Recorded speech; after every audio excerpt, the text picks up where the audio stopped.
Почитувани гледачи, добро вечер и добро дојдовте во новото издание на емисијата ТВ Ординација.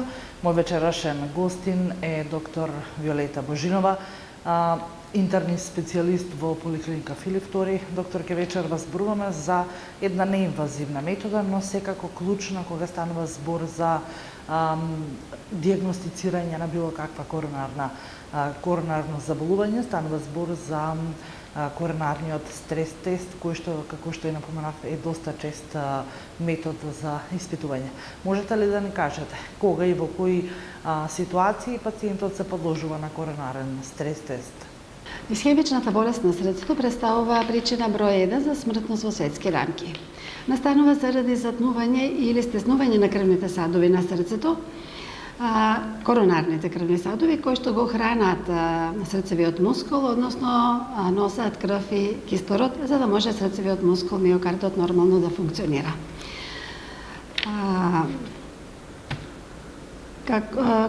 Кога настанува исхемична болест на срцето? Исхемична болест на срцето настанува, значи, како што кажав, кога имаме запушување или затнување, имаме повеќе состојби кои што се манифестираат како исхемична болест на срцето.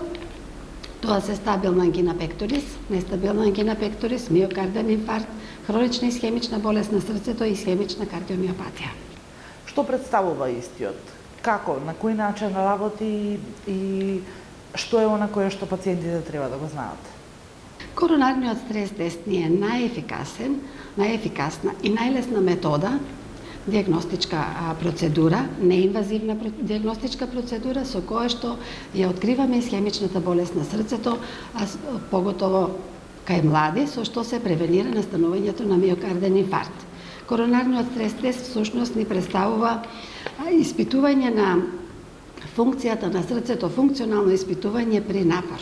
Значи, за време на коронарниот стрес тест ние го оптеретуваме срцето, го оптеретуваме со тоа е стрес тест кој што се изведува, потоа ќе кажам на трака, значи даваме физички напор и на тој начин се гледа како срцето при физички напор се ја храни, односно колкав е дотирот на крв преку коронарните крвни садови во срцевиот мускул.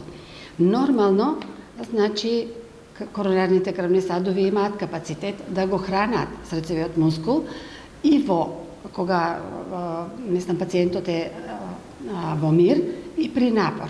Меѓутоа, ако имаме некое затнување на крвните садови на срцето или некое стеснување, тогаш тие коронарни крвни садови немаат капацитет да доведат доволно дотор на крв во миокардот, поготово при напор, и на тој начин со коронарниот стрес тест ние откриваме дека имаме исхемична болест на срцето и превенираме појава на миокарден инфаркт.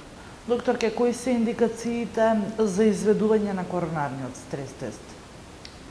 Значи, како што реков, тој не е една од најлесните, најефикасните неинвазивни диагностички процедури, меѓутоа не може да се направи кај секој пациент. Имаме индикации кај кои што пациенти може да се направи коронарниот стрес тест и контраиндикации кај кои што не може да се изведе коронарниот стрес тест. Значи, како индикации или препорака за изведување на коронарен стрес тест имаме кај стабилна ангина пекторис или тоа е градна болка кај пациентите кога ја чувствуваат само при напор. Потоа за недефинирана градна болка, кога имаме пациенти кои што имаат една недефинирана градна болка значи не класична ангина пекторис.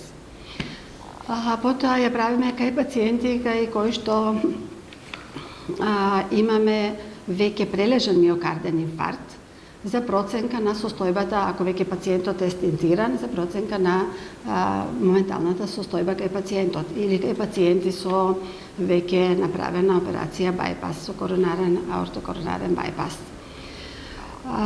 Контраиндикации, состојби кај кои што не може да се направи коронарен стрес тест, има исто така повеќе состојби, само прво би кажала дека коронарниот стрес тест сега веќе како рутинска метода го правиме кај сите пациенти кај кои што има постоење на ризик фактори, поготово кај млади пациенти, кај кои што постои ризик фактор за појава на исхемична болест на срцето или миокарден инфаркт, и кај пациенти кај кои што имаме генетска предиспозиција, кои што во фамилијата имаат некој веќе од членовите на потесното семејство со прележан миокарден инфаркт. Значи, кај таквите пациенти рутински и да немаат некои симптоми, да немаат стабилна ангина пекторис, стрес тест, коронарен стрес тест треба да се направи за да навреме се открие исхемична болест на срцето. Кај кои пациенти не смее да се прави коронарен стрес тест? Тоа се пациенти кои што имаат пред месец, 2-3 прележано миокарден инфаркт. Потоа кај пациенти кај кои што имаме нестабилна ангина пекторис, пациенти кои што имаат градна болка, стегање, гушење во мир. Кај пациенти кои што имаат срцева слабост. Значи, не се прави кај пациенти кои што имаат тешка аортна стеноза, кои што исто така имаат замор. Не се прави кај пациенти кои што имаат аритмија на срцето. Значи, кај пациенти кои што на ЕКГ имаме веќе верифициран блок на лева гранка, каде што ништо не можеме да се види од ЕКГ записот. Исто така не се прави и кај пациенти кои што имаат некој хендикеп, проблеми со кичмата, значи не можат да го издржат тој напор и да одат, или проблеми со одењето, со нозете, кај такви пациенти исто така е контраиндициран. Така, во текот на целиот разговор зборуваме дека е неинвазивна метода, она кое што како методологија, колку често вие го поставувате како начин за работа и кога и на кои пациенти се препорачува коронарен стрес тест?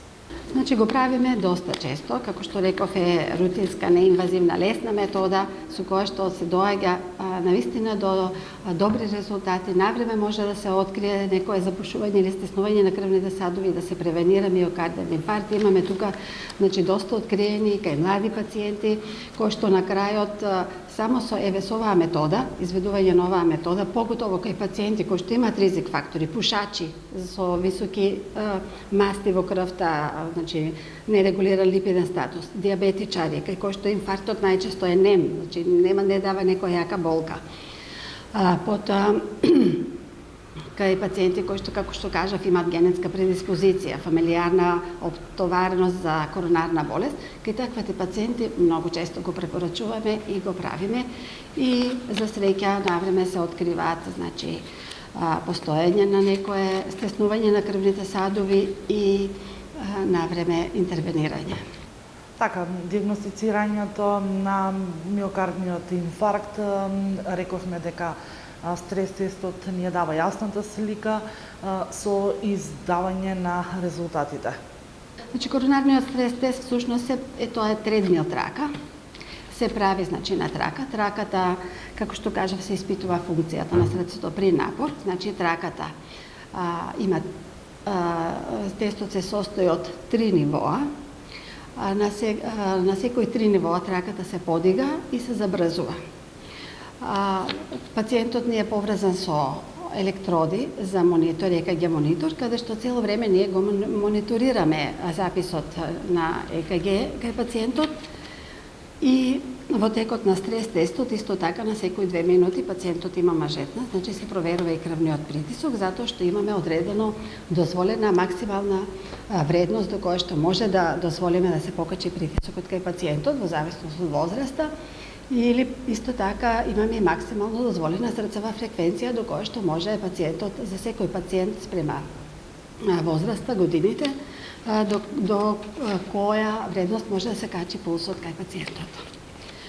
Значи, како што кажав, имаме 3 нивоа, пациентот цело време оди, не смее да трча и по завршувањето за време на стрес тестот, ако пациентот почувствува било каков симптом, дали вратоглавица или градна болка, стегање во крајте, кушење, болки во нозете и не може да продолжи со извршувањето на коронарниот стрес тест, тој треба да ни сигнализира и го прекинуваме стрес тестот, или пак ако и ние приметиме некои промени на ЕКГ кај пациентот што го тестираме, стрес тестот го прекинуваме.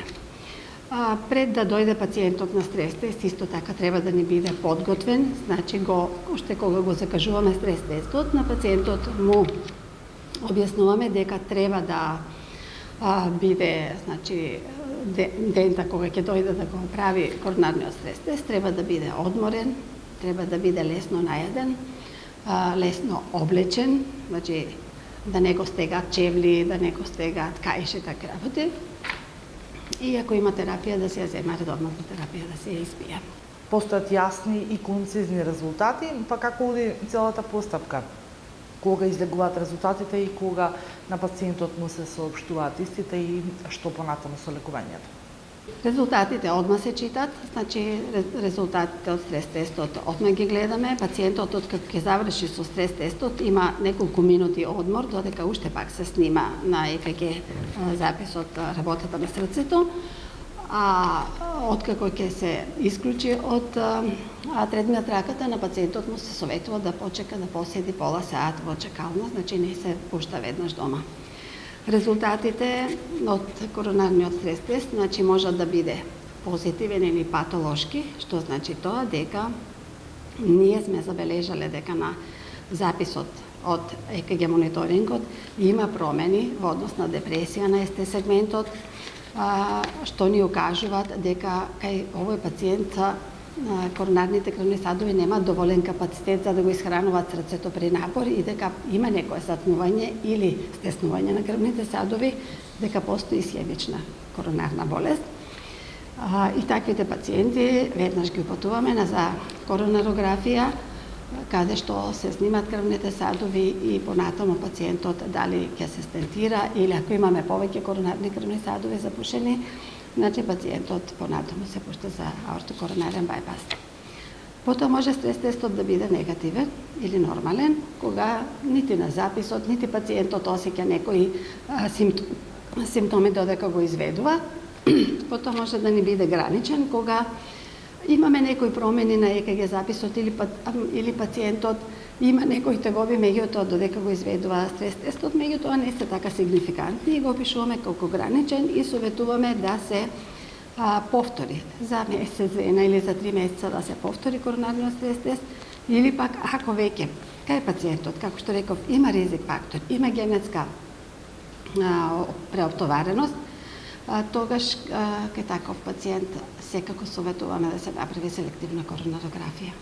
И на крајот може да ни биде неодреден резултатот од коронарниот стрес тест, тоа е кога пациентот од други причини, дали вртоглавица, дали некоја болка во нозете, не може да го до крај изведе коронарниот стрес тест. Доктор, ке ви благодарам што вечерва бевте дел од таа ординација. Се надевам дека ќе се видиме повторно, се со цел едукација на нашите гледачи и подигање на свеста кога станува збор за општото здравје на сите пациенти. Вам, почитувани гледачи, ви благодарам што и вечерва бевте дел од таа ординација. Се гледаме во наредната среда со нова тема и нов гости.